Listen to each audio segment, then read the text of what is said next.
Well, welcome to Richie's Roost and my outside studio. We're going to do things a little differently today, and there's going to be some background difference. You may hear some because in the next parcel of land west of me, there's probably going to be a little dove hunt this afternoon. Had one yesterday, and the folks are back now getting ready to cook up there the doves that they killed yesterday. And there's going to be a little shooting probably this afternoon while we're doing this. So if you hear gunshots, they're not shooting at me, although maybe some folks would like to. But we're going to talk about something today that really has something to do with shooting, as far as I'm concerned. We're going to talk about taxes, and we're going to cut it up into three different parts. We're going to kind of do an introduction today on some things that I think maybe set the stage for a couple of things that I really would like to say. And next week, we'll talk about my little set to with the IRS through my CPA in the form of an audit, which is kind of interesting. And then the following week, we may talk about some solutions, some possibilities. Agree or disagree. Today we talk about taxes. Now, historically speaking, the United States of America owes its very existence to taxes. Now, old King George and the boys in Parliament decided to impose a bunch of odious taxes on, odorous, I'll say, taxes on the colonies, and the decision sparked our revolution. Now, most of us have hated to pay taxes ever since. They're necessary, of course, to fund the legitimate functions of government. And if they were fair, easy to collect, and actually funded the legitimate, keyword legitimate, functions of government, I wouldn't get too stirred up over them. But most of the taxes we pay now are not fair. They're not easy to collect, and they're used to fund mismanagement, stupid political maneuvering, dumb priorities, and in my opinion, incompetence on the part of Congress and the bureaucracy, blatant enough to approach criminality. Now, the absolutely worst example of the way to tax us is by way of the income tax. Now, this hated graduated income tax is neither fair nor easy to collect, and lends itself to providing misguided social engineering. But its most malevolent feature is to give the government the ability to invade the innermost compartments of our individual privacy. Notice emphasis on invasion of privacy. Now, you know, our government, before the income tax and all of its multi-headed monstrous siblings like the FICA, Medicare, the alternative minimum tax, and inheritance death taxes, were spawned by the ever-growing government hunger for more of our money. The very idea of the intrusiveness necessitated by the collection techniques of the IRS put our people in an adversarial position with the government, and has probably caused more folks to become liars than any other single circumstance in history. And I'd like to briefly now, and I may have to look at some notes or something, so you forgive me for that, but we'll run briefly through the history of the creation of the United States income tax. And it actually got started back during the Civil War.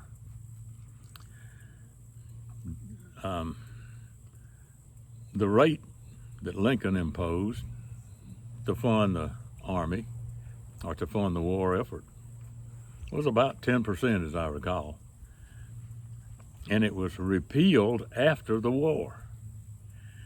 Then it reared its ugly head again around the turn of the 20th century, but again it was repealed and actually condemned by the Supreme Court as being unconstitutional, since we were protected by the language our founding fathers had the good sense to use. The taxes deemed acceptable by then consisted mainly of tariffs and other taxes on goods, but not a direct tax on the people. Our people actually had the luxury of bending their efforts toward making a living without becoming record keepers for the government, and toward making decisions based on good business and common sense instead of worrying about what the implications or the tax implications would color their decisions. Now, I've made some decisions, personal and business, based on tax implications, and in almost every case when I did that, I made the wrong decision. Now, the tax code, if you believe the people who report on those kinds of things, is explained and described in a mere 70,000 pages. Let me show you something. This, Peter the Great biography, which I recommend. It's a good one.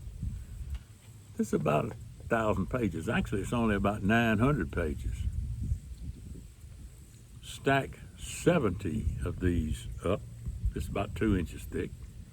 70 of them, and you come up with 11.6 feet of printed material having to do with the income tax. Now, how does anybody wrap their minds around something like that? I mean, I could get 10 CPAs to do my taxes, then I did them, then I could do them. And when we get through, there'd be 11 different amounts figured on how much tax I owed. And then you throw in the IRS, which makes 12. You know, if they come up with that, with an answer using all of that stuff, it's impossible to come up with a clean. And then the IRS not only has all of those pages of rules and regulations and codes and laws, but can get pretty subjective. And we'll get into that subjective part when we get to my little set two I had with the IRS. We'll do that in 2 weeks. Now, it's patently ridiculous to try to manage something like that. Now, the IRS people will say, well, the tax code is only 2,600 pages, not 70,000. But if you stop and think about it, through all of the time, court decisions, lawsuits, additional regulations based after the code, you were talking about 70,000 pages. And that doesn't include the rules and regulations that just came out of Congress this past week. So let's talk about how it got started. After the Supreme Court ruled it unconstitutional back in the early 1900s. I'm not going to waste time trying to think of what the exact words were about with the discussions that went on in the income tax law that was passed. But I do remember reading about it, and I remember reading the exact words that the congressman used when they were getting ready to recommend that the amendment be changed so that the income tax would be legal. One wise congressman who was opposed to this thing from the beginning said something like, if we do this thing, it might get out of hand. Now, the original tax stated that it was going to be a 1% tax only on those people who were making a gazillion dollars a year. I don't remember what the number, a million, say, back in those days. That was an awful lot of money. 1% on just those people. And this congressman said, I know we're only going to tax the folks making $1 zillion at about 1%. But the camel's nose is under the tent. And we know that it can be abused. And he asked this question, what if the government, with its ever-expanding hunger for money, decides to include those people making less than $1 gazillion a year and raise the percentage to something ridiculous like a tithe, maybe even 10%? To which his colleagues responded, that'll never happen. And the reason why it will never happen is because the American people would never stand for that. And we shouldn't have. But just like the admitted old adage of the bullfrog that's put into that warm pot of water, you've heard it. We've been stupid enough to accept 1% here and 2% there until the income tax has become a major part of our lives. It really got a boost during World War II when it was called a victory tax. Problem was the victory tax, the victory was won, but the victory tax stayed on.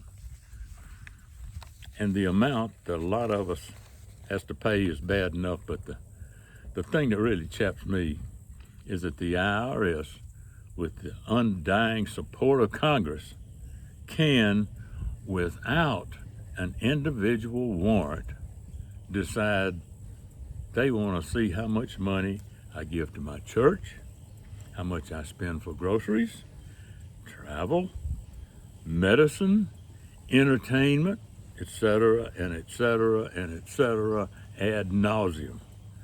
In short, I got to furnish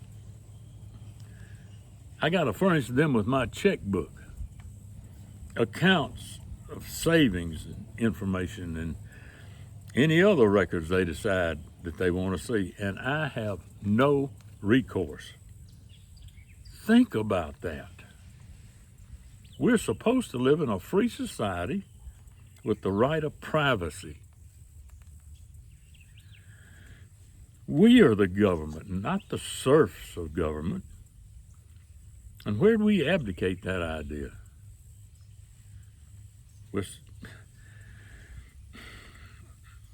Look,